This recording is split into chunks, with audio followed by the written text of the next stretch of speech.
देश के मुख्य चुनाव आयुक्त राजीव कुमार के रिटायर होने से पहले ही पीएम मोदी की अध्यक्षता वाले सिलेक्शन पैनल ने नए मुख्य चुनाव आयुक्त और चुनाव आयुक्त का नाम तय कर दिया है। राष्ट्रपति ने दोनों ही नामों पर मोहर लगा दी है और उनकी नियुक्ति को लेकर नोटिफिकेशन जारी कर दिया है। चुनाव आयुक्त ज्ञानेश कुमार को नया मुख्य चुनाव आयुक्त नियुक्त किया गया है, जबकि विवेक जोशी को चुनाव आयुक्त बनाया गया है। तो कौन है विवेक जोशी जिन्हें बनाया गया है नया चुनाव आयुक्त, जानने के लिए देखिए ये रिपोर्ट। विवेक जोशी को देश का नया चुनाव आयुक्त बनाया गया है। राष्ट्रपति की तरफ से उनकी नियुक्ति को मंजूरी मिल गई है।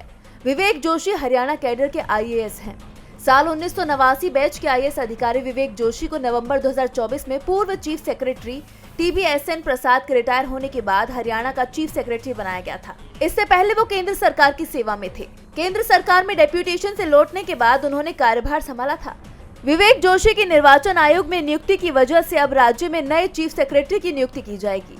विवेक जोशी को लेकर कहा जाता है कि वो पीएम मोदी और अमित शाह के करीबी माने जाते हैं। केंद्र में डेपुटेशन पर रहे विवेक जोशी हरियाणा की मुख्य सचिव बनने से पहले 2019 में केंद्रीय वित्त मंत्रालय में सचिव रहे हैं।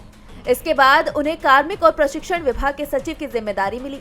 4 साल तक केंद्रीय गृह मंत्रालय के तहत भारत के रजिस्ट्रार जनरल और जनगणना आयुक्त के तौर पर जोशी ने काम किया, यानी उन्होंने लंबा समय पीएम मोदी और गृह मंत्री अमित शाह के साथ काम किया है।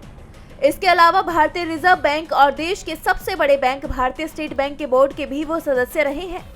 विवेक जोशी का कार्यकाल 6 साल का होगा, यानी 2029 तक का। जब लोकसभा चुनाव होगा तब विवेक जोशी मुख्य चुनाव आयुक्त बन सकते हैं, क्योंकि परंपरा में सबसे वरिष्ठ चुनाव आयुक्त को मुख्य चुनाव आयुक्त बनाया जाता है।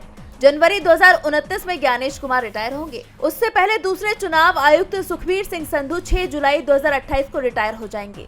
ऐसे में अगर लोकसभा चुनाव समय पर होते हैं, यानी अप्रैल मई 2029 में लोकसभा चुनाव होते हैं, तो विवेक जोशी ही इन चुनाव के समय मुख्य चुनाव आयुक्त होंगे। DB लाइव की रिपोर्ट।